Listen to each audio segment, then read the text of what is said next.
सौसर तहसील में अनिश्चितकालीन हड़ताल पर बैठे कोटवार। जी हां, 5 मई से चल रही कोटवार हड़ताल। 2 मांगों को लेकर चल रही हड़ताल।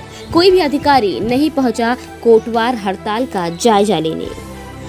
ये खबर सौसर से है, जहां पूरे मध्य प्रदेश में चल रही कोटवार हड़ताल को लेकर कोटवार संघ के प्रांतीय अध्यक्ष लोचन प्रसाद चटार पहुंचे सौसर, जहां कोटवार संघ हड़ताल पर है। कोटवार संघ के अध्यक्ष ने कहा कि हमारी लंबे समय से मांगे चल रही, पर पिछली 5 मई से हड़ताल पर पूरे मध्य प्रदेश के कोटवार हड़ताल पर हैं। जी हां, सरकार हमारी मांगे पूरी नहीं करेगी तो हम भी सरकार का काम नहीं करेंगे। 2 मांगों को लेकर चल रही हड़ताल। जब शासन शासकीय कर्मचारी मानता है तो हमें शासकीय कर्मचारियों जैसा ही वेतन मिलना चाहिए। अंग्रेजों के ज़माने से कोटवार काम कर रहे हैं और जन्म से लेकर मृत्यु तक का लेखा जोखा रखने वाले कोटवार के बारे में सरकार क्यों नहीं सोच रही है। 5 मई से कोटवार संघ हड़ताल पर होने के बावजूद एक भी अधिकारी द्वारा हड़ताल पर बैठे कोटवारों की सुध लेने नहीं पहुंचा। कोटवारों द्वारा पूरे कोरोना काल में भी अन्य कर्मचारियों से भी बढ़कर काम लिया गया। पूरे मध्य प्रदेश में देखने को मिला कि सभी जांच चौकी पर कोटवार के अलावा कोई भी सरकारी कर्मचारी इस तरह का काम नहीं करता, जिस लेवल पर कोटवारों को परेशान करते थे। कभी शासकीय अधिकारी किसी गांव में या किसी प्रकार की आपदा के समय कोई अधिकारी हालात का जायजा लेने आते तो सबसे पहले कोटवार को ही पूछा जाता है। राजस्व के पटवारियों के तो बिना कोटवार के गाड़ी ही नहीं चलती, चाहे वो लीगल हो या फिर इलीगल। कोटवार ही सब कुछ होता है। उसके बावजूद भी कोटवार की मांगों को लेकर कोई भी अधिकारी सामने नहीं आया। बड़ी बड़ी बातें करने वाली ये सरकार आखिर क्यों चुप बैठी है?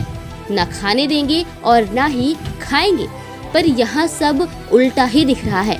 देखते हैं सरकार कोटवारों पर कब अपना आशीर्वाद देती है। Bureau report, Raju Shinde, Sausar.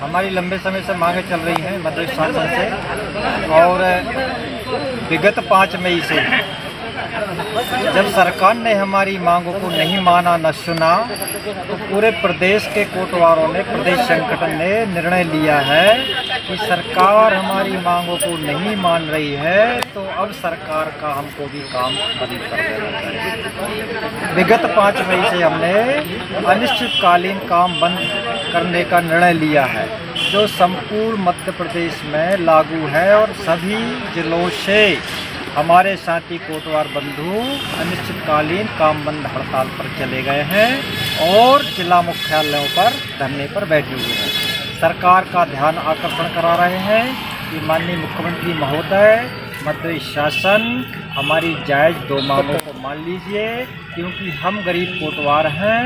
हम शासन प्रशासन के महत्वपूर्ण अंग हैं, ग्रामीण क्षेत्रों में पदस्थ हुआ करते हैं, और जब कोई भी अधिकारी कर्मचारी गांव जाता है तो सबसे पहले कोटवार को ही बुलाता है।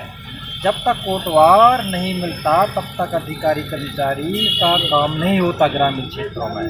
तो जब हम इतने महत्वपूर्ण व्यक्ति हैं तो सरकार हमारे साथ अंधे का व्यवहार क्यों कर रही है? आपकी क्या मांग है? हमारी मांगे हैं प्रमुख 2। सबसे पहली मांग है कि जब शासन हमको 400, 600, 4000 रुपये दे रही है, और वर्तमान महंगाई में इतनी छोटी सी राशि में हम उस राशि से क्या करेंगे? हमारे परिवार का गुजारा ही नहीं चलता।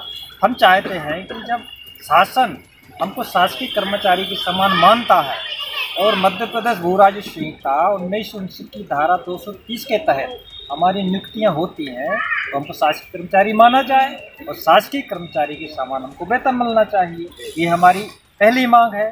दूसरी मांग यह है कि जब ब्रिटिश शासन काल हुआ करता था, भारत स्वतंत्र था, तो अंग्रेज शासन करते थे इस देश में। उस समय से कोटवार का था, और एक कोटवार इसलिए महत्वपूर्ण है कि अंग्रेजों के साथ भी वफादारी से काम करता था। तो वर्तमान शासन ने भी माना कि कोटवार जब अंग्रेज ब्रिटिश शासन काल में उसका वफादारी से काम करता था, तो क्यों न इस कोटवार को हम भी अपना काम ले।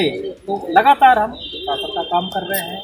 जब इतने वर्ष हो गए हैं और शासन हमको 400-600 रुपये दे रही है, तो सरकार को समझना चाहिए कि जब कोटवार राज्य सेवा का कर्मचारी है, इतने लंबे समय से काम कर रहा है, तो उसको एक सम्मानजनक वेतन और उसकी भूमियाँ जो हैं, उसकी जो भूमियाँ हैं, आजकल तो ये देखा गया कि एक मजदूर है उसको भी 400 रुपये रोजगार के भाव से मिलता है। भाई साहब मजदूर हमने देखा है, मजदूर भी 400 रुपये मात्र काम करने नहीं जाता, उसको चाहिए 500-600 रुपये, तो 500-600 रुपये देना पड़ते हैं। जब एक मजदूर 500-600 रुपये लेता है तो हमें क्या 400 रुपये मंथली मिल रहे हैं, क्या होता है उससे बताइए आप।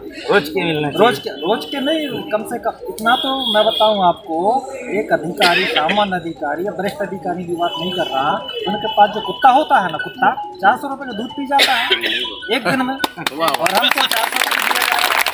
गवर्नमेंट को सोचना चाहिए इस बात को, बताइए आप। तो हम चाहते हैं कि हमको नियमित शासकीय कर्मचारी माना जाए, और ब्रिटिश शासनकाल से हमारे पास जो भूमियाँ हैं, उन भूमियों को भूमि स्वामित्वाधिकार प्राप्त होना चाहिए, और हमारी बिल्कुल जायज़ मांग है, 100% जायज़ मांग, हम कोई गलत मांग नहीं करते शासन से, और इजी मांग है, सरल मांग है, सरकार को कर देना चाहिए।